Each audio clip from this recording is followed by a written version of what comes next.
समाधान किया और अयोध्या में भगवान राम का भव्य मंदिर का निर्माण हुआ। क्या ये काम समाजवादी पार्टी कर पाती? मैं मानता हूं महाराज सुहेलदेव होते, अयोध्या में राम मंदिर कभी नहीं टूटता। सुहेलदेव कौन था वो? सालार मसूद गाजी लुटेरे नहीं थे, सुहेलदेव लुटेरे थे। जाहिल है पूरी तरीके से, उनको इतिहास का ज्ञान नहीं है और वो मदरसे के प्रोडक्ट है। सुहेलदेव क्या थे? पासी थे? क्या थे? मैं तो राजा सुहेलदेव को राजा मानता ही नहीं। उनका बहराइच में कोई किला तो होता।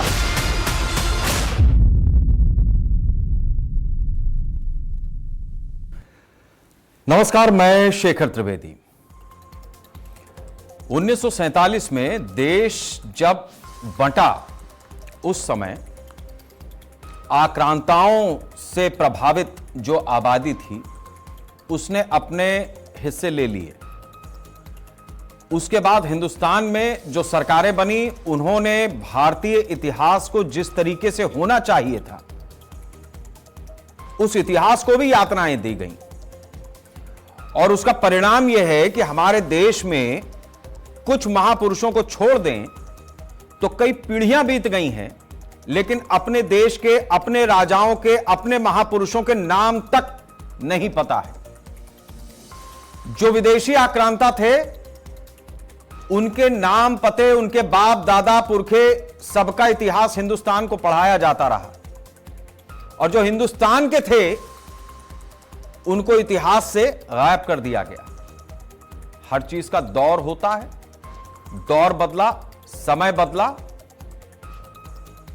एक ऐसी सरकार आई जिसने उन राजाओं को, उन योद्धाओं को, उन भारतीय परंपरा और संस्कृति और पराक्रम के प्रतीकों को सामने लाना शुरू किया जो इतिहास में कहीं दफन पड़े थे।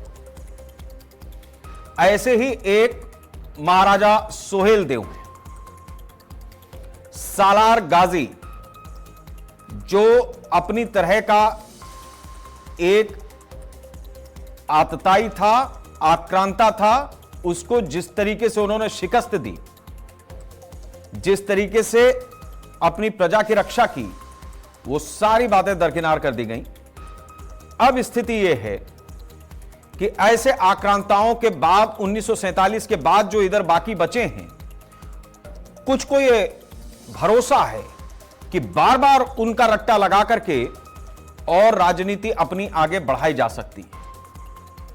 उत्तर प्रदेश में मुस्लिम वोट बैंक को अपने पाले में करने के लिए हैदराबाद के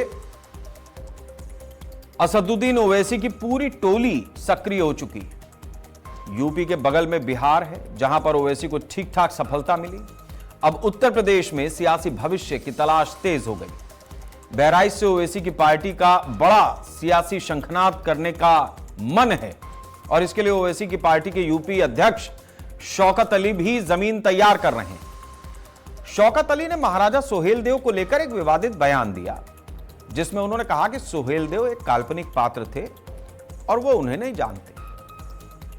शौकत अली का कहना है कि सुहेलदेव कोई राजा नहीं थे। अगर राजा होते तो बहराइच में उनका कोई किला वगैरह होता।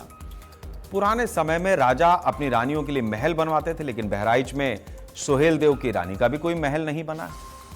ओवैसी की पार्टी की तरफ से इस तरह का बयान आने के बाद सुहेलदेव भारतीय समाज पार्टी के मुखिया ओपी राजभर ने जोरदार तरीके से पलटवार किया है। राजभर ने सोशल मीडिया एक्स पर पोस्ट करके ओवैसी को संदेश दिया कि वो अपनी टीम को समझाएं और शौकत अली जैसे नेता अपनी हैसियत के हिसाब से बयान दें।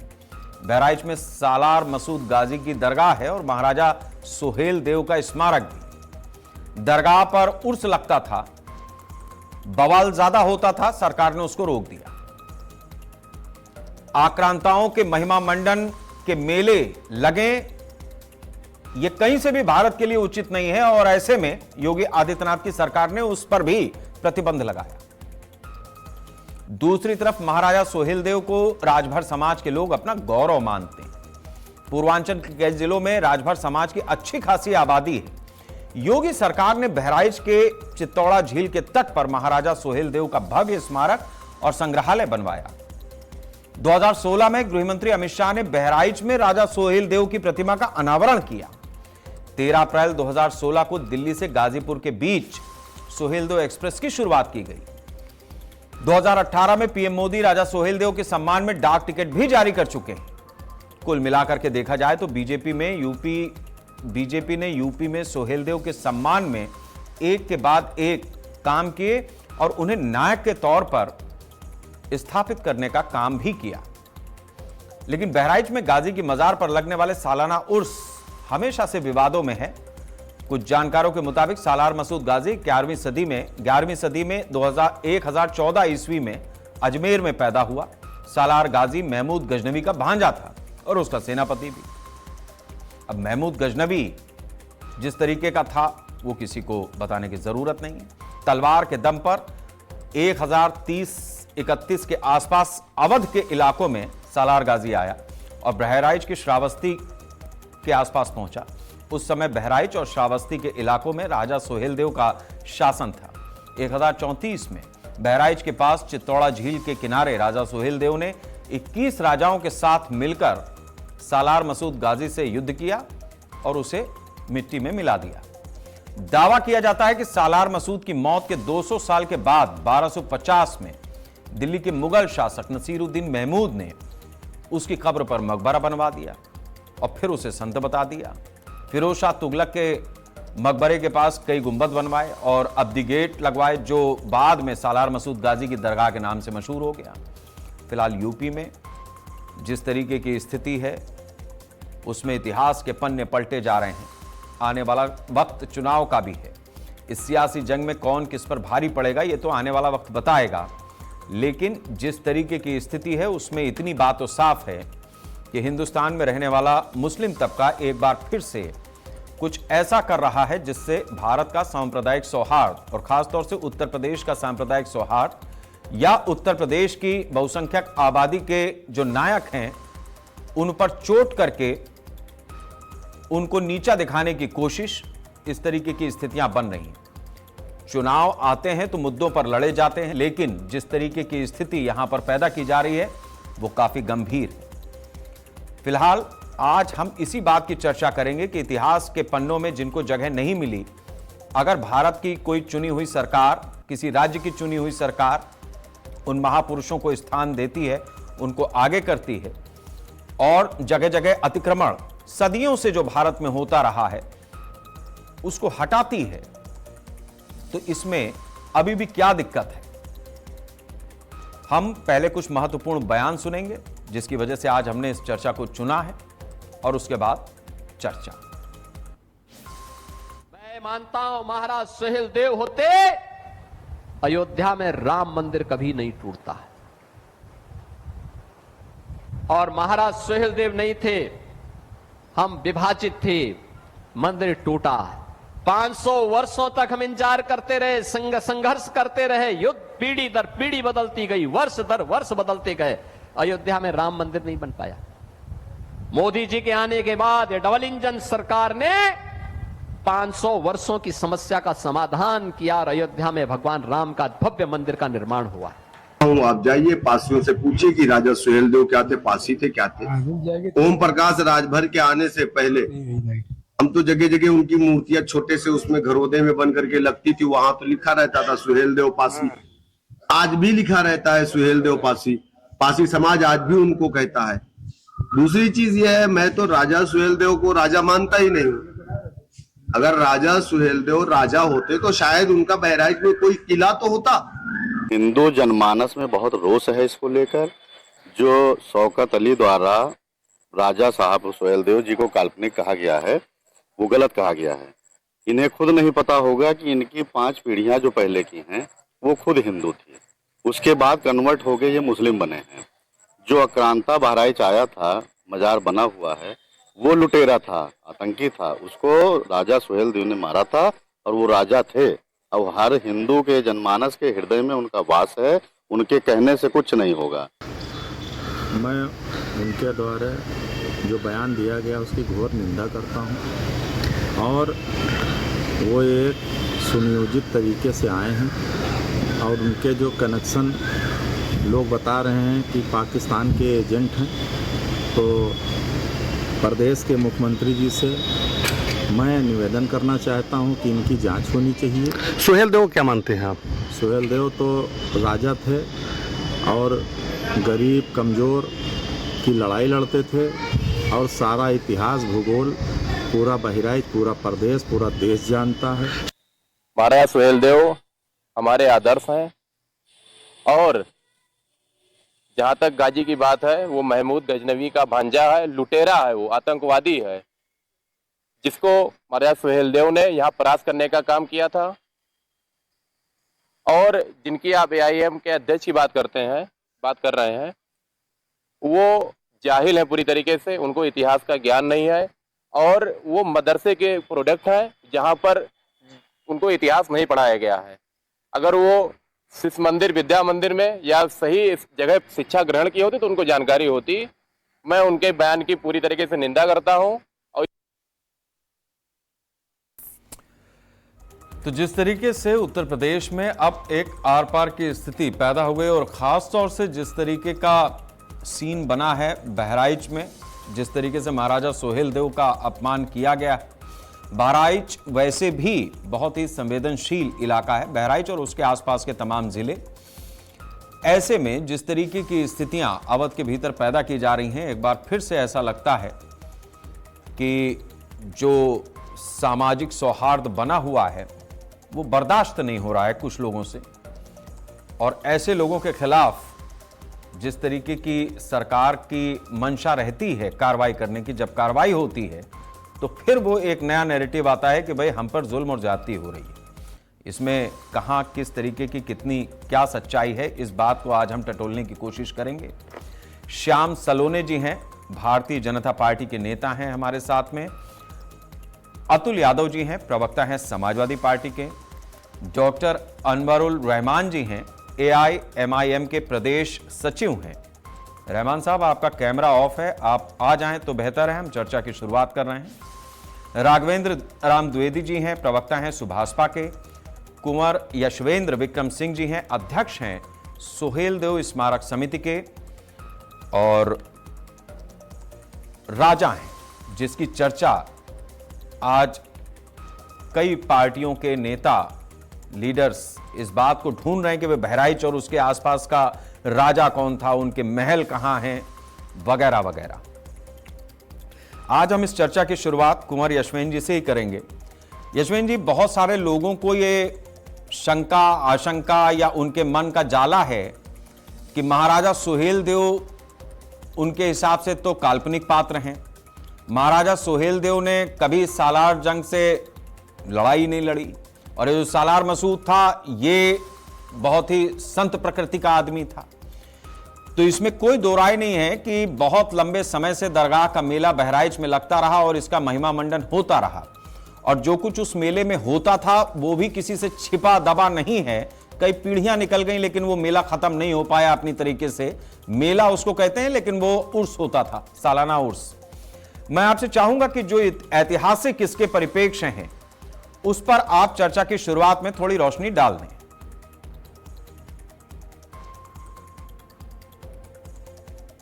आप अपना माइक ऑन कर लें, अनम्यूट कर दीजिए उसे।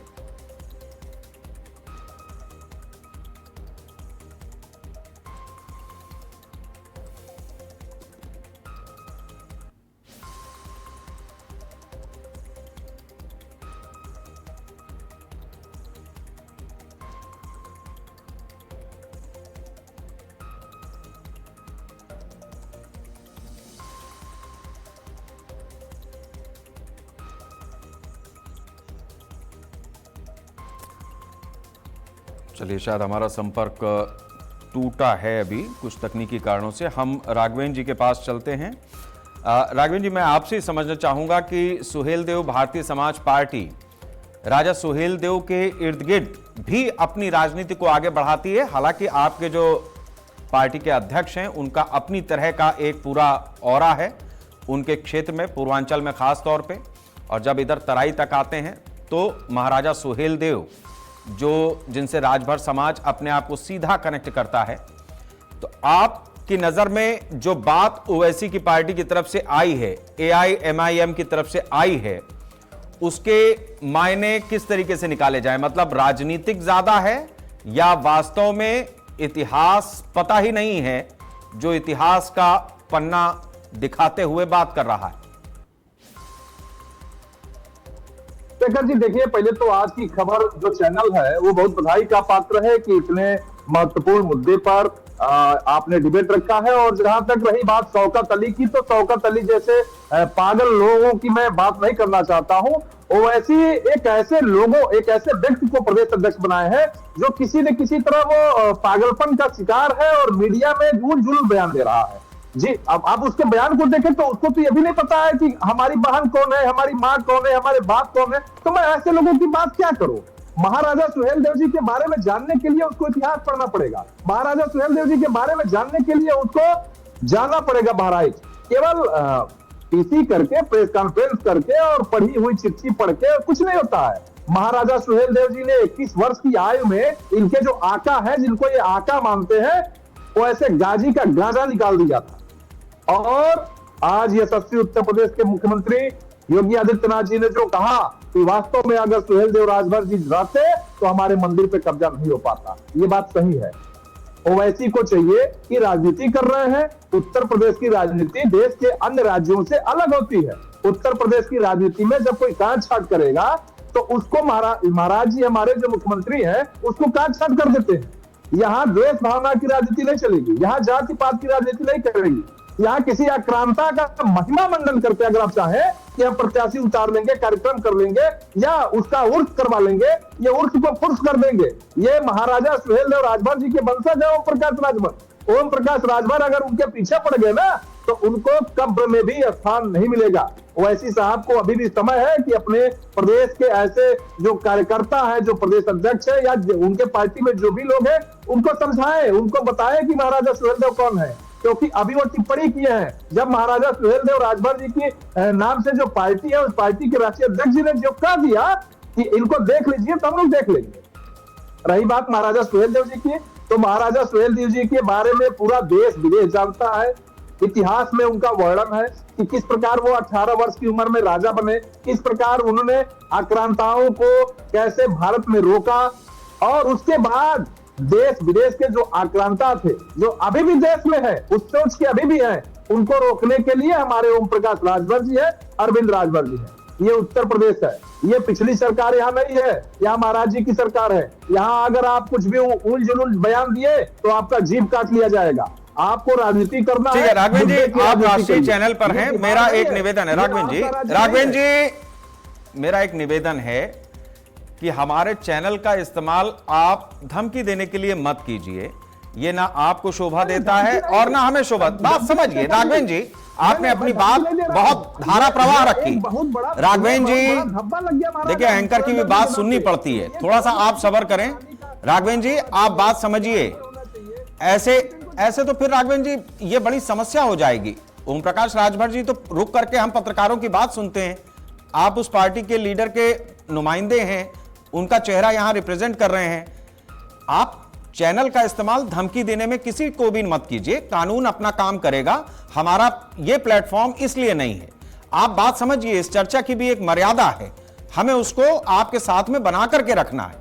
हम आपको इसीलिए रोक रहे हैं कि कहीं कोई गलत चीज ना हो, ना आपके हिस्से से ना हमारे हिस्से से। ठीक है, अब हम इस चर्चा को थोड़ा सा आगे बढ़ाते हैं। मैं उम्मीद करता हूं कि आपको मेरा जो मैं बात कहना चाह रहा हूं उसकी गंभीरता आप समझ रहे होंगे। ऐसा नहीं होता है। मैं एक बार फिर से कुंवर यशवेंद्र जी का रुख करूंगा। कुंवर साहब, जो मेरा सवाल था मेरे ख्याल से आपने सुना होगा। मैं उसी बात को आपसे समझना चाहूंगा कि महाराजा सुहेलदेव के बारे में जो सवाल उठाए जा रहे हैं उन सवालों का जवाब, और यह भी कहा जा रहा है कि कोई राजा होता तो उसका महल होता, ऐसा होता वैसा होता। हम इसीलिए आज राजा साहब को खुद ही ले आए कि चर्चा में भाई देख लो, जिसको ना पता हो बहराइच और उसके आसपास के कौन से रजवाड़े हैं, कैसे दिखते हैं, वो कौन से लोग हैं जिनके आज हमारे पास उत्तराधिकारी मौजूद हैं इस पीढ़ी में। तो आप हमें बताएं कुंवर यशवेंद्र विक्रम सिंह जी कि जो हमारे आपके बाप दादाओं की निशानी है, जो हमारा जिसको कहते हैं कि परंपरागत विरासत है, वो किस प्रकार की है महाराजा सुहेलदेव की। जी बिल्कुल। नमस्कार शेखर जी, मैं आपके माध्यम से आपको और सभी आपके दर्शकों को बहुत बहुत अपना सादर अभिवादन प्रणाम प्रस्तुत करता हूं। ये जो बात चल रही है और शौकत जी के द्वारा, मैं तो स्तब्ध हूं ऐसा बयान सुन के कि महाराजा सुहेलदेव के बारे में कि राजा वाजा कोई हुआ ही नहीं करता था, उस समय कोई था ही नहीं। रियासतें क्या होती थी? या तो इनको इतिहास का अपने कोई ज्ञान नहीं है, और सही बात है, मैं सहमत हूं जो अभी बात रखी गई कि या तो इन्होंने इतिहास का बिल्कुल भी अध्ययन किया नहीं है कि क्या हम लोगों का जो हिस्ट्री भी, हम लोगों का इतिहास भी 3 तरह का है, medieval history, modern history, ancient history. शायद तो शौकत जी को इन तीनों का मतलब भी नहीं मालूम होगा कि इतिहास किन किन रूपों में है और किस कालांतर का इतिहास, उसके बारे में क्या कहा जाता है। महाराजा सुहेलदेव जी का, जैसा कि सभी लोग जानते हैं कि सन 1000 के आसपास में 997 में महाराजा सुहेलदेव यहाँ बहराइच और श्रावस्ती, अभी 2 जनपद बट गए हैं, लगभग 20-25 साल पहले एक जनपद हुआ करता था बहराइच। और यहाँ अगर उनको जानकारी भी होगी कि सहट महट नाम से पुराना किला है जिसके आज अवशेष बचे हुए हैं, वो महाराजा सुहेलदेव जी का किला हुआ करता था, बहुत भव्य। और जाके वहां मैं तो उनसे गुजारिश करूंगा कि वहां जाएं, उस स्थल का निरीक्षण करें, दर्शन करें, और जो अवशेष वहां हैं उनसे हम तो आज इस चैनल के माध्यम से आपके सरकार को भी कहेंगे कि अगर इस तरह के सवाल उठ रहे हैं तो एएसआई की जांच भी उस जगह की होनी चाहिए कि वहां वो किला कितने वर्षों पुराना है, वो जो अवशेष आज बचे हैं कितने वर्षों पुराने हैं, और महाराजा सुहेलदेव से संबंधित जो भी जानकारियां वहां से निकलती हैं उनको प्राप्त किया जाए। ठीक है कुंवर साहब, मैं एक चीज और अब आपसे समझना चाहूंगा, क्योंकि किसी राजनीतिक दल से इस सवाल को पूछने में वो अपनी राजनीति को लेकर के आएगा, लेकिन चूंकि आप उस वंश परंपरा को आगे बढ़ाते हैं, उस वंश बेल से सीधा नाता रखते हैं, जिस तरीके से बहराइच, ये एक इत्तेफाक ही है कि बहराइच मेरी भी जन्मभूमि है। दरगाह का मेला वहां पर जिस तरीके से लगता आया, जिस तरीके से उसका महिमा मंडन होता रहा, हम लोग भी समझने की कोशिश बचपन से करते रहे कि आखिर इस तरीके का क्या, और मैं जाता था जब वहां पर तो समझ में आता था कि दरअसल यहां पर हो क्या रहा है, मतलब किस तरीके का न्यूसेंस, कितनी स्तर की न्यूसेंस हो सकती है, वो उस दरगाह के मेले में हर तरीके से साबित हो जाती थी। अब मैं आपसे समझना चाहूंगा कि ये दरगाह का मेला बहराइच के लोगों को भी नहीं पसंद था, वहां पर विरोध होता था, लेकिन जिस तरीके की डेमोग्राफी बदलती गई, जिस तरीके की स्थितियां बनी, वो भी हमारे दर्शकों के लिए जानना जरूरी है कि कैसे आजाद भारत में उस जगह को प्रश्रय मिला और स्थितियां अपने ही भारत, आजाद भारत में विस्फोटक होकर के आज ये हो रही है कि इतिहास पूछा जा रहा है कि सुहेलदेव थे भी कि काल्पनिक थे। नहीं, देखिए, जो आपका सवाल है मैं थोड़ा पीछे से जाना चाहता हूं इसका जवाब देने।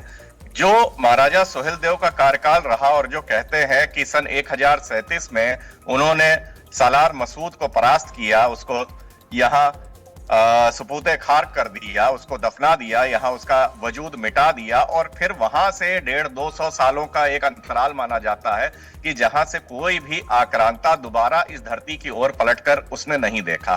फिर धीरे धीरे, जैसा कि आप जानते हैं कि हम लोगों का 1200 के बाद से राज, एक हिंदू शासन जो था, राजपूत शासन जो रहा है पृथ्वीराज चौहान जी के बाद, धीरे धीरे वो वहां से खत्म होता गया, मजबूत उसकी पकड़ जो है ढीली होती चली गई, और बाहर के जो हमारे आक्रांता आए वो धीरे धीरे यहाँ बसते गए और राज करते गए। एक लंबा अरसा, 700 वर्षों का कह लीजिए कि एक लंबा अरसा चला कि उनका राज रहा। फिर जब तक कि अंग्रेज आए, खैर अंग्रेजी हुकूमत आई, अंग्रेजी हुकूमत के बाद भी धीरे धीरे उनका प्रकोप कम हुआ और फिर देश आजाद हुआ।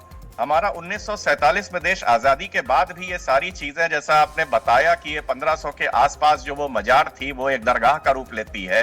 धीरे धीरे ये उर्स के नाम पे, मेले के नाम पे वहां कार्यक्रम वार्षिक होते रहते थे। ये 1947 के बाद बहुत दुर्भाग्य की बात है कि हमारी सरकारों ने भी ध्यान नहीं दिया कि क्या उचित है, क्या होना चाहिए, क्या नहीं होना चाहिए, और एक आक्रांता का महिमा मंडन न होके हमारे राष्ट्र रक्षकों का महिमा मंडन होना चाहिए, जिन्होंने अपने राष्ट्र को बचाया, अपनी धन संपदा को बचाया, अपनी बहु बेटियों के इज्जत सम्मान को बचाया, वो कहीं इतिहास के पन्नों में धूमिल पड़ गए।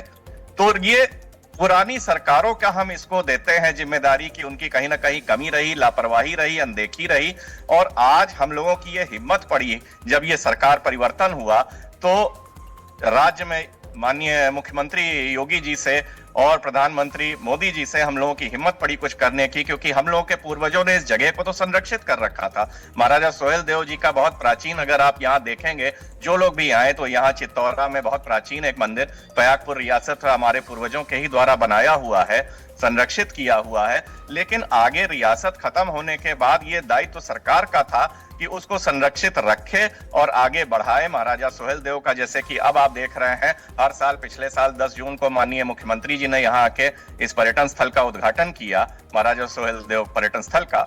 और इस साल भी हमारे यहाँ जो है विजय उत्सव मनाया गया है प्रशासन की ओर से, हम लोगों के सबके सहयोग से।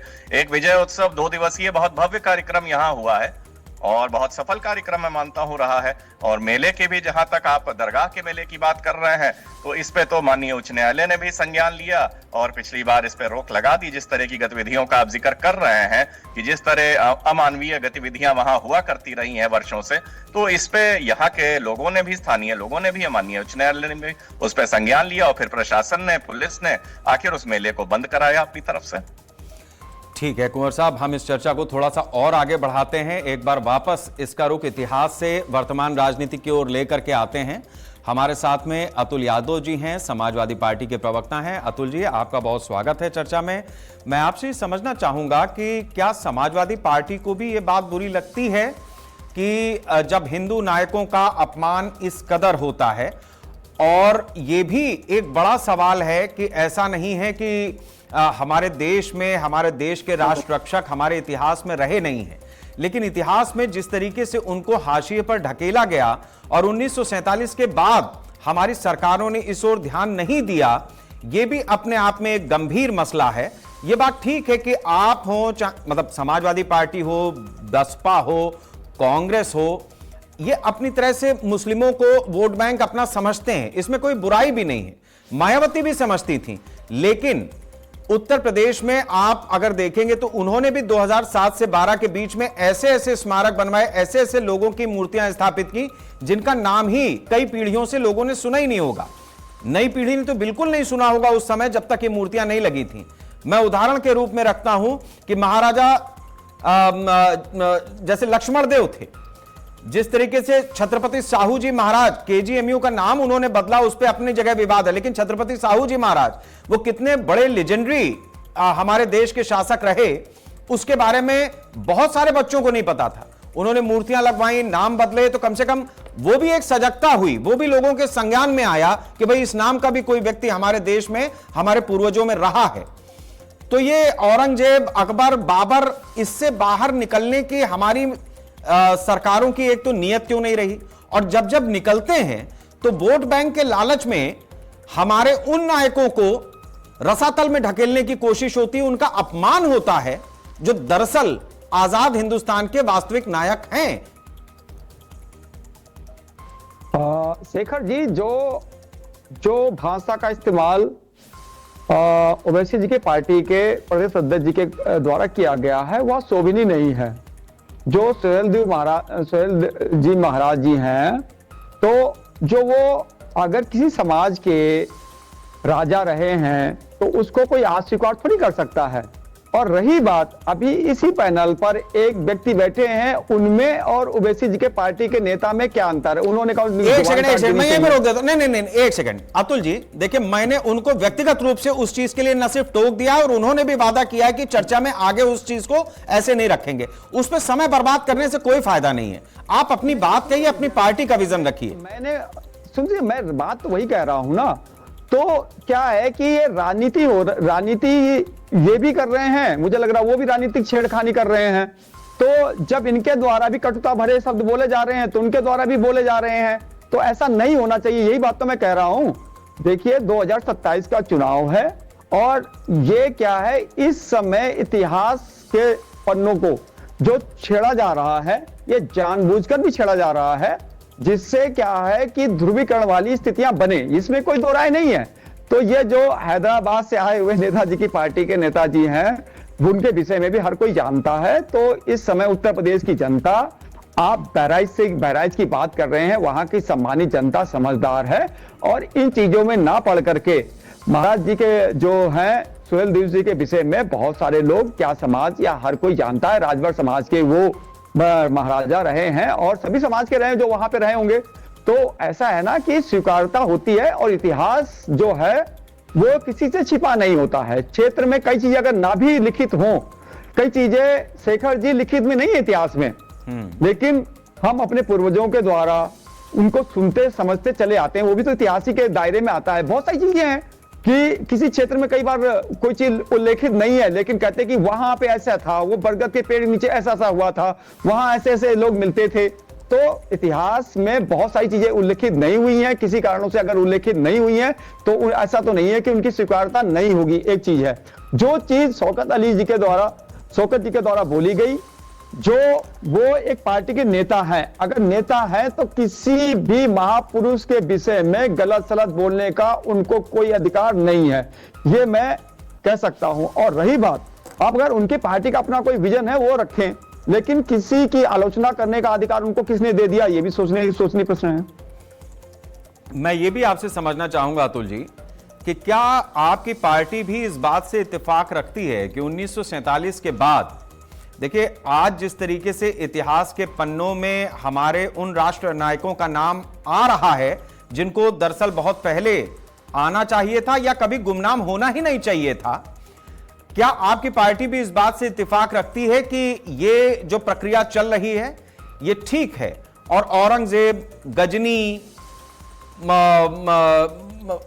मदनी, इन सब चीजों इन सब के इतिहास को पढ़ा करके जो हमारे देश में आजादी के बाद खासतौर से जिस तरीके से पीढ़ियों के दिमाग को रेला गया है, वो शायद आपकी पार्टी को भी कचोटता होगा, या आपको लगता है कि वो सब चीजें ठीक थी और जो आज हो रहा है वो भी ठीक है? देखिए शेखर जी, आप भी बहुत ही सीनियर पर्सन है। इतिहास को ना मैं मिटा सकता हूं ना आप मिटा सकते हो। जो इतिहास आपने पढ़ा किताबों में, मतलब बेसिक मतलब प्राइमरी में, फिर माध्यमिक में, या मतलब कंपटीशन के लिए, हमने भी वही इतिहास पढ़ा। तो इतिहास जो है उसको जो बहुत ज्यादा क्रोधने से भी कुछ नहीं मिलने वाला। हम बेहतर से बेहतर आगे का भविष्य सोचें। अगर हम गड़े मुर्दे उखाड़ेंगे तो हासिल कुछ नहीं, वो मुर्दे उसमें केवल जमीन के नीचे जाते रहेंगे, जमीन के नीचे जाते रहेंगे। हमारा मानना है कि हमें जमीन के भीतर ना जाएं, हम जमीन के ऊपर आए। हमें अगर एक नया इतिहास लिखें, एक बेहतर इतिहास लिखें, एक स्वर्णिम इतिहास लिखें, हम विकास का इतिहास लिखें। तो वही तो कर रही होगी जी, वही तो बीजेपी की सरकार कर रही है, इसका विरोध हो जाता है। अरे दरअसल आप भारतीय जनता पार्टी विकास की बात ही नहीं करना चाहती और उनके अभी विकास नहीं, अभी इतिहास, अभी विकास नहीं, अभी इतिहास नहीं। सुन लीजिएगा, देखिए भारतीय जनता पार्टी तो चाहती ही ऐसा है कि वो केवल इतिहास के दबे पन्नों को उखेड़ती रहे, विकास के बात कोई बात ही ना करे, वो महंगाई की बात ही ना करे, डीजल की बात ही ना करे, पेट्रोल की बात ही ना करे, शिक्षा की बात नहीं। ठीक है, मैं समझ गया आप कहां जा रहे हैं। ठीक है। अच्छा, एक चीज और भी है अतुल जी, ये एक लाइटर नोट पे मैं आप भाई, ऐसा है कि मैं वैसे तो राजनेता हूं नहीं, मैं तो पत्रकार हूं, लेकिन आप सब लोगों के साथ में रहते रहते थोड़ी सी चीज मैंने भी समझी है, और मेरे ख्याल से इस बात पर मेरा जो साथ है वो कुंवर साहब ही दे सकते हैं, क्योंकि आप सब लोग तो राजनीतिक हैं।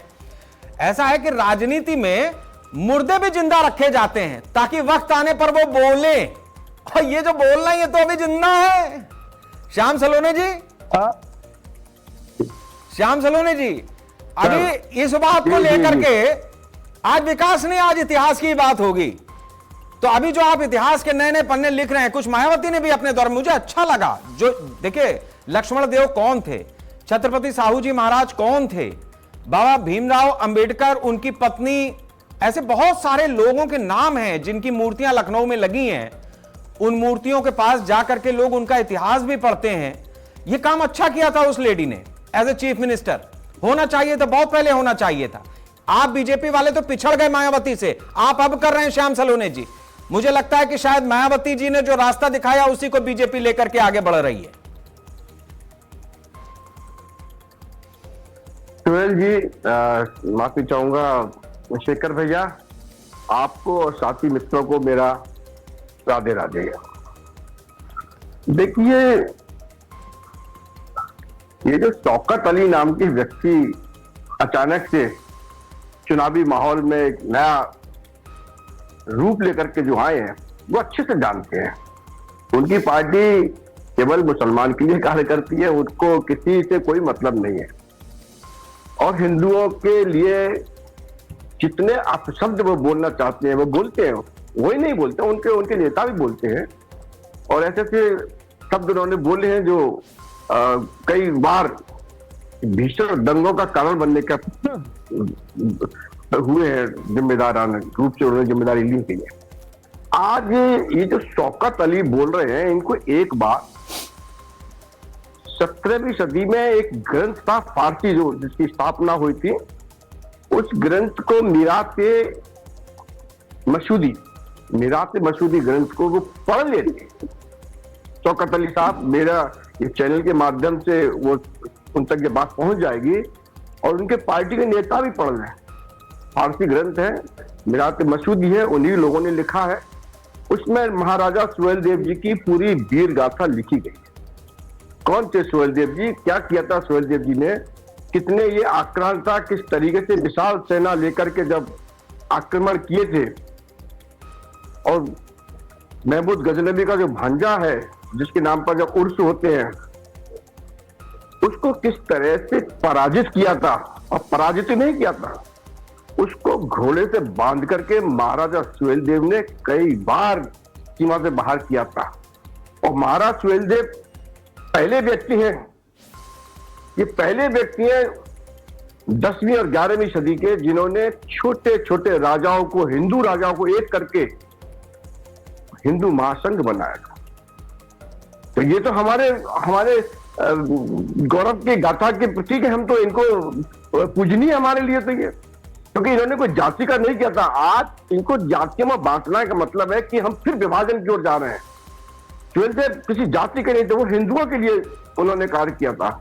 और ऐसे महान राजा के लिए ये दो कौड़ी के लोग आकर के उत्तर प्रदेश में ऐसी बयानबाजी करते हैं, क्योंकि ये जानते हैं उत्तर प्रदेश में योगी जी के नेतृत्व में जिस तरह से चहुओर विकास हुआ है, तो एनडीए के जितने भी घटक दलों के हमारे नेता हैं जो चहुओर सर्व समाज के लिए कार्य कर रहे हैं, तो विपक्ष हो या अन्य कोई पार्टियां हो, वो बेचैन है, उनके अंदर बहुत बेचैनी है। शेखर साहब प्रमुख समाजवादी पार्टी के हमारे मित्र बैठे हैं, अतुल जी, विषय को भटकाने का प्रयास करते हैं, बार बार कभी बात करते हैं, सब विकास नहीं हुआ। कितना वे हमने बनाया, विकास की बात अगर ऐसे एक 10 सेकंड के लिए कर लें तो कितना हमने एक्सप्रेस वे बनाए हैं, कितने हमने हवाई अड्डे बना दिए, किसानों को हमने फ्री की बिजली दी है, महिलाओं को हमने सुरक्षा दी है, महिलाओं को आवास दिया है, महिलाओं को कितना शौचालय दिए हैं। ठीक है, आज विकास नहीं, आज इतिहास ही है श्याम जी, आज विकास नहीं, आज इतिहास पे ही बात होगी। मैंने अतुल जी से भी निवेदन किया, थोड़ा सा जवाब आपको इसलिए देने दिया कि हिसाब किताब बराबर हो जाए, वरना अभी आप दोनों लोग इसी पे उलझा देंगे पूरी चर्चा हमारी। लेकिन कुछ लोग हैं जिनको दर्द रहता है हमेशा, तो दर्द की टैबलेट भी कभी कभी देनी चाहिए। तो ये दर्द है तो टैबलेट, तो हम लोग तो डॉक्टर है ना, तो टैबलेट देते हैं। अब इतिहास पर आप आ जाइए, इतिहास में इन आक्रांताओं ने जिस तरह से आक्रमण किए, हमारे किलों को ढाया और अपना नाम दिया। आज अगर ताजमहल का इतिहास फिर कुरेद लिया जाए तो वो ताजमहल भी इन आक्रांताओं के द्वारा, एक जो भगवान शिव का जो मंदिर था उस मंदिर पर किया हुआ कब्जा है। अच्छा, आर्कियोलॉजिकल विभाग से हम चाहेंगे, ठीक है, अभी मामला एक सेकंड अतुल जी आ रहा हूं, एक सेकंड नहीं, ये चीज अब उस पर नहीं जा रहे, मॉन्यूमेंट पे नहीं जाएंगे, एक मिनट। वो ठीक है, मान सिंह से उन्होंने खरीदा था, राजा मान सिंह से खरीदा था उसने, वो ठीक है। श्याम जी एक सेकंड, अतुल जी एक सवाल बहुत इंपॉर्टेंट आ गया। अब चूंकि मामला इधर उधर जा रहा है, मुझे नया सवाल रखना पड़ेगा। एक सेकंड श्याम सलोनी जी, सवाल बड़ा गंभीर है। ऐसा था कि हम लोग भाई जब कहीं पे भी राज्य में चुनाव होता है तो हम लोग जाते ही हैं। मैं बिहार के चुनाव में भी उधर था, तो ऐसी बात हो रही थी। तो जो आपके पॉलिटिकल मित्र होते हैं वो किसी भी पार्टी से होते हैं, भाई पॉलिटिकल मित्र तो हैं ही सब आपके, तो उनमें से किसी ने मुझसे कहा कि भाई ऐसा है कि ओवैसी जो बिहार आए हैं ये असल में बीजेपी की बी टीम है। अभी अतुल जी जब अपनी बात को आगे बढ़ाएंगे तो ये सवाल ये रखने वाले हैं, लेकिन मैंने कहा कि मैं आपके पास हूं तो इस सवाल का जवाब लेता हुआ वापस आगे बढ़ूं।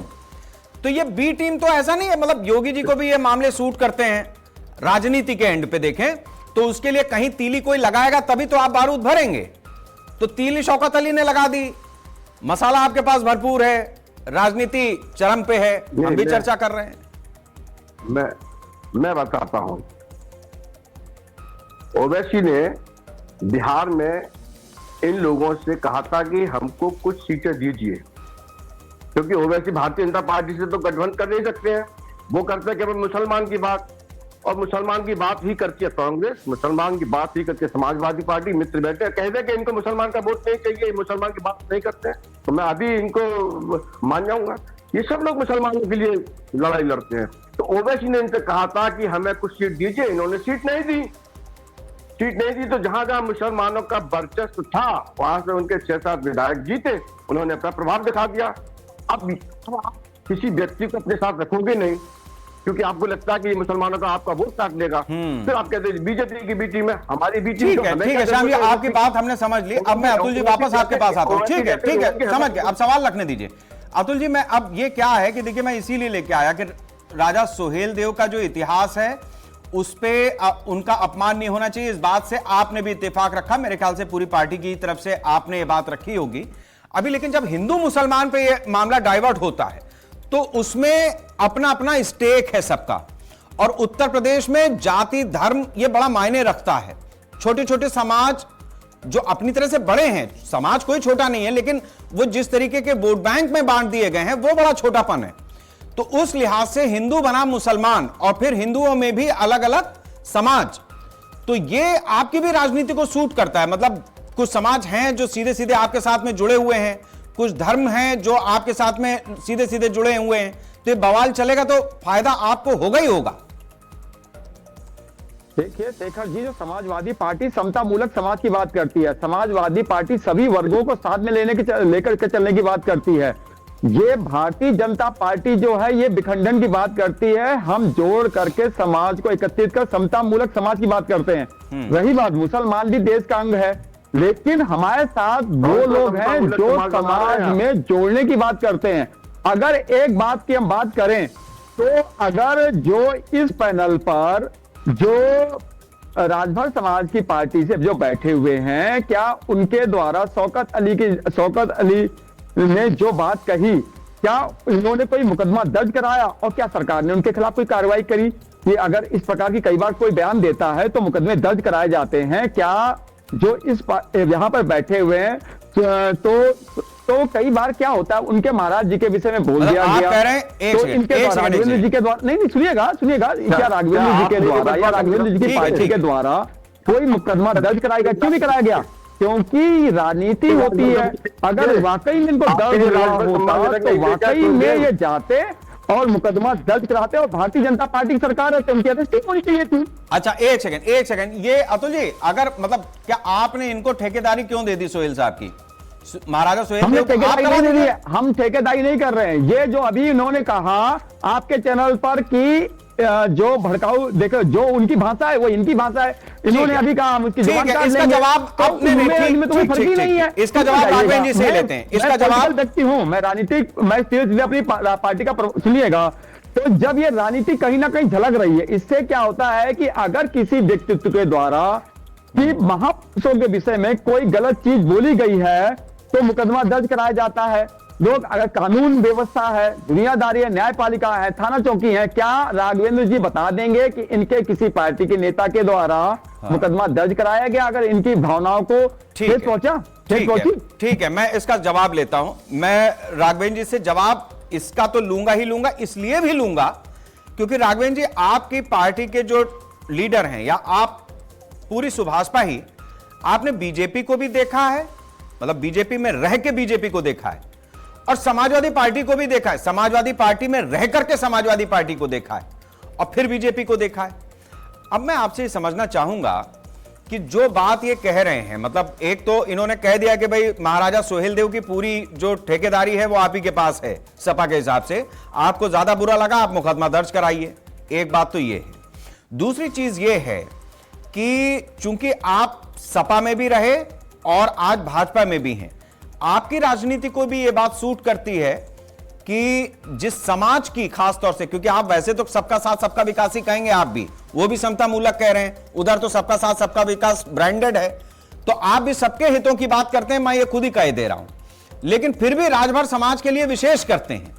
तो ऐसे में राजभर समाज के साथ में जो राजनीति व्यक्ति कर रहा है उसके लिए तो कंपल्शन है और सपा कह रही है कि पूरी ठेकेदारी आपके पास है, तो आपको मुकदमा कराना चाहिए था। नहीं, ये ठेके नहीं, मेरा कहना है मतलब जब इन्हों के द्वारा क्या ऐसे कोई कदम उठाया गया, ये है कि ये ठेकेदारी लेते हैं, तो कहीं ना कहीं अगर ठेस पहुंची है तो ये जाते मुकदमा दर्ज कराते हैं। इनकी पार्टी किसी नेता के द्वारा मुकदमा दर्ज कराया गया? अभी तक की बात करो, करंट टाइम तक ये बताएं कि वाकई में ऐसा किया गया। जी बताएं, आवाज मेरी पहुंच रही है? हाँ जी पहुंच रही है, आप बताएं। शेखर जी देखिए, मैं सुहेल देव भारतीय समाज पार्टी के प्रवक्ता के साथ साथ मैं किसी का पति भी हूं, मैं किसी का बेटा भी हूं और मैं किसी का भाई भी हूं। और जैसे समाजवादी पार्टी के प्रवक्ता ने अपना पल्ला झाड़ लिया कि सुहेल देव राजभर जी महाराज केवल ओम प्रकाश राजभर के हैं, राघवेंद्र द्विवेदी के हैं, इस तरह हमने नहीं कहा, हमने ये कहा अभी एक समाज में हुआ राजभर समुदाय ओम प्रकाश राजभर जी के साथ कोई पार्टी समाज की बात करते हैं। हमारे यहाँ हो रही थी, अब मुझे बोलने दीजिए, उनकी बात ही नहीं आएगी। अतुल जी नेता है थोड़ा सा, अतुल जी जो ऐसा है ना, ठीक है अतुल जी, अभी फिर आऊंगा आपके पास, ऐसे चर्चा नहीं हो पाएगी भैया, महाराज जी हैं, कोई बात नहीं समझ पाएगा, दे सकते हैं, बेहतर से आपसे ज्यादा सम्मान देते हैं। अतुल जी ठीक है, हमारे यहाँ आपसे ज्यादा नेता है। दर्द अभी आपने जवान काटने वाली बात तो कर दी, लेकिन मुकदमा दर्ज नहीं करा पाया। जवान नहीं सुनिएगा, नहीं राघवेंद्र जी मैं नहीं कह रहा। अतुल जी की आवाज रोकिए एक मिनट। राघवेंद्र जी आप बोलें, आप ही की आवाज जा रही है। राघवेंद्र जी अब आप बोलिए। अतुल जी रुक जाइए, आपकी आवाज मैंने रोक दी है, वरना बात नहीं बढ़ेगी। दोनों जनभावनाओं भड़काने वाली बात कर रहे हो ना, दोनों जने जनभावनाओं भड़काने वाली बात तो कर रहे हो। नहीं, अगर आप दोनों ही जनभावनाओं को भड़काने वाली बात कर रहे हो, आप किसी की भावनाओं को कदर नहीं करेंगे। देखिए, बेटी किसी की हो बेटी होती है, माँ किसी की हो माँ होती है। अभी अदिति जी के साथ जो हुआ उसके साथ मेरा पार्टी खड़ा था, लेकिन आज अगर सुहेल देव महाराज जी के नाम पे कोई कटाक्ष कर रहा है तो समाजवादी पार्टी के प्रवक्ता ने मैंने कहा कि अगर किसी की अगर ऐसा किया गया है तो बहुत देर किया है। मैंने कहा कि और बात की तो आप पार्टी नहीं, बिल्कुल बिल्कुल काटेंगे हम लोग। हम तो अदिति जी के भी जो ऊपर सोशल मीडिया पे बयान हो रहा था, नहीं उसमें मत चर्चा का विषय वो नहीं है राघवेंद्र जी, वो मुद्दा अलग है। आज की खबर तक समाज में बढ़ावा देगा तो कानून व्यवस्था नाम की कोई चीज ही नहीं। कोई भी व्यक्ति सत्य पे, सनातन पे, हिंदू पे अगर अपनी गलती नजर रखे, वही हाल होना चाहिए, वही हाल होना चाहिए। ठीक है अतुल जी, राघवेंद्र जी ठीक है। मुझे उम्मीद है कि जो आप लोगों ने लगातार ये बहस मुबाहिसा किया है, ये बातें जनता के समझ में आई होंगी, क्योंकि ऐसे में किसी को कुछ समझ में नहीं आता है। मैं वापस कुंवर साहब के पास जाता हूं, एक सेकंड रुक जाइए, बहुत महत्वपूर्ण सवाल है। कुंवर साहब मेरी आवाज आपको मिल रही है? जी हाँ, बिल्कुल बिल्कुल जी, आपकी आवाज साफ आ रही है। कुंवर साहब मैं आपसे ये समझना चाहूंगा कि इस देश में देखिए ये बात सही है कि हिंदू मुसलमान, अभी क्या ठीक है 1947 में भी जो मुस्लिम तबका भी हिंदुस्तान को अपना देश मान करके यहां पे रुका, वो भी सम्मान के लायक है। ऐसा नहीं है कि सब एक ही तराजू में तौल दिया जाए। इसी बहराइच से मोहम्मद आरिफ खान निकलते हैं, वो भी मुसलमान हैं, और मेरे ख्याल से मुसलमानों के आईन में आज उनसे लर्नेड आदमी देश के अंदर शायद ही कोई होगा जो लॉजिकल बात करता है, बराबर से कानून का भी उतना ही जानकार, धर्म और इल्म का भी उतना ही जानकार, और भारत के मर्म का भी उतना ही जानकार। तो मैं आपसे समझना चाहूंगा कि जिस तरीके की स्थितियां देश के भीतर या प्रदेश के भीतर बनी हैं, ऐसे समय पे जब कोई शौकत अली महाराजा सोहेल देव के खिलाफ इस तरीके की बयानबाजी करते हैं, तो जो हमारे प्रदेश का मुस्लिम तबका है उसके लिए मोहम्मद आरिफ खान जैसी शख्सियत कितनी महत्वपूर्ण होती है, जो बहराइच से ही ताल्लुक रखते हैं। और बड़ी बात यह है कि वो समाजवादी पार्टी से चुनाव लड़ चुके हैं। रेशमा आरिफ उनकी वाइफ आपके टिकट पर चुनाव लड़ी हैं। कुंवर साहब जी बिल्कुल, जिस शख्सियत का, महान शख्सियत का आप नाम ले रहे हैं, मोहम्मद आरिफ खान साहब, उनके साथ तो कई बार मुलाकात और बैठने का मौका मिला है, बहुत कुछ सीखने का मौका मिला है। और जो आपने कहा ज्ञान और इल्म की बात और पढ़ाई की बात, तो उनको तो बराबर एक हाथ में आप गीता रख दीजिए, एक हाथ में आप कुरान रख दीजिए, जिस पन्ने से जो सवाल पूछना है पूछ लीजिए, बराबर से उनको, चाहे वो हिंदू धर्म हो या मुस्लिम धर्म हो, पूरे का उनको एक एक सा अक्षर ज्ञान है कि कहाँ किस धर्म में, किस मजहब में, किस ग्रंथ में कहाँ क्या चीजें लिखी हुई हैं। तो ये सब चीजें मैंने कहा जैसे पहले भी कि बहुत ज्यादा जरूरी है आदमी को पढ़ने की। शौकत जी के बयान से मैं शौक हो गया, जिस तरह का उन्होंने बयान दिया। ये एक कहना नहीं चाहता हूं, माफ करिए मेरे शब्द के लिए, लेकिन ये एक अनपढ़ और एक जाहिलियत भरा सवाल था जो उन्होंने प्रस्तुत किया।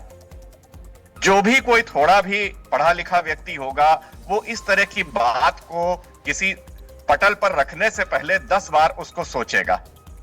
तो बहुत दिक्कत की बात है कि कुछ ऐसे लोगों की वजह से पूरा समाज बदनाम होता है। जो हम लोग यहाँ, आप बहराइच आइए, जो गंगा जमुनी तहजीब कहते हैं, बहराइच में कितने प्यार से, सौहार्द से हिंदू मुसलमान भाई बहन सब एक दूसरे के साथ रहते हैं, त्योहार मनाते हैं, ईद पे सवई भी खाते हैं, होली पे और दिवाली पे जो है हम लोग मिठाई गुजिया भी खिलाते हैं। तो जो चीजें यहाँ का सौहार्द है, इस तरह का राजनीति के चक्कर में सौहार्द बिगाड़ना लोगों में, ये कोई मैं बहुत उचित बात नहीं समझता हूं।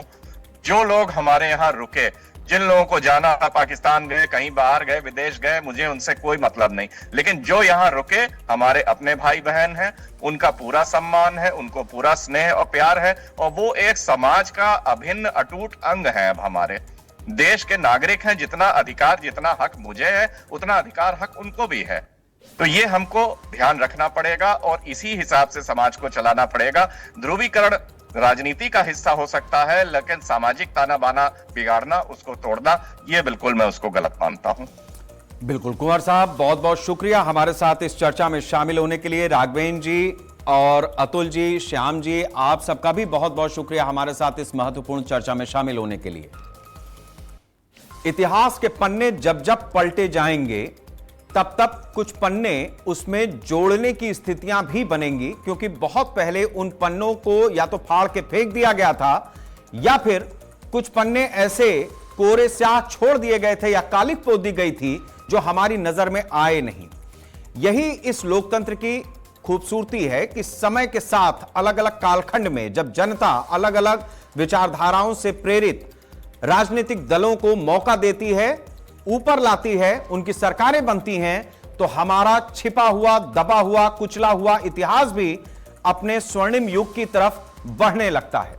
वही कुछ आज भी हो रहा है, और ये आज हो रहा है ऐसा नहीं है, ये पहले से होता आया है।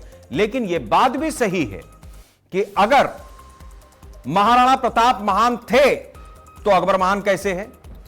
औरंगजेब जिस तरीके का व्यक्तित्व था वो किसी से छिपा नहीं। जिसने अपने दारा शिकोह भाई को गर्दन कलम करके अपने बाप के सामने तश्तरी में रख करके दिया हो, वो क्या होगा आप कल्पना कर सकते हैं। महमूद गजनवी जिसने 17 बार सोमनाथ के ऊपर आक्रमण किया, उसका भांजा यहां जिस तरीके से बताया जाता है कि सालार मसूद, जिसकी बात पर सारा विवाद छिड़ा हुआ है, वो क्या रहा होगा आप समझ सकते हैं। किस तरीके से हिंदुस्तान को लगातार लूटने का काम किया विदेशी आक्रांताओं ने और क्या क्या लूट करके ले गए, यह भी किसी से छिपा नहीं। बड़ी चीज यह है कि हमारे देश की 1947 के बाद से जो सरकारें बनी, उनको हमारे राष्ट्र के नायकों को ऊपर लेकर के आना चाहिए था, नहीं आए पाए उस कालखंड में, आज आ रहे हैं। लेकिन आज देश और समाज इस स्थिति में है कि वो उन नायकों को जो इतिहास में गुमनाम थे, अगर नाम दिया जा रहा है, उनको सम्मान दिया जा रहा है, तो उनका अपमान कतई बर्दाश्त नहीं करेगा। पैगाम यही है कि बेहतर होगा कि हिंदुस्तान का मुसलमान मोहम्मद आरिफ खान से कुछ सीखे, बजाय इसके कि जो निजाम के शहर से आते हैं उनके ऊपर जिस तरीके से राजनीतिक ध्रुवीकरण की बातें होती हैं या वो करने की कोशिश करते हैं, उनको तिलांजलि दे दें। क्योंकि ना निजाम रहा, ना उसकी निजामियत रही, तब भी सरदार पटेल थे, आज भी कोई गुजराती है, उत्तर प्रदेश में योगी है। नमस्कार। 500 वर्षों की समस्या का समाधान किया और अयोध्या में भगवान राम का भव्य मंदिर का निर्माण हुआ। क्या ये काम समाजवादी पार्टी कर पाती? मैं मानता हूं महाराज सुहेलदेव होते, अयोध्या में राम मंदिर कभी नहीं टूटता। सुहेल देव कौन था वो? सालार मसूद गाजी लुटेरे नहीं थे, सुहेल देव लुटेरे थे। जाहिल है पूरी तरीके से, उनको इतिहास का ज्ञान नहीं है और वो मदरसे के प्रोडक्ट है। सुहेल देव क्या थे, पासी थे, क्या थे? मैं तो राजा सुहेल देव को राजा मानता ही नहीं। उनका बहराइच में कोई किला तो होता।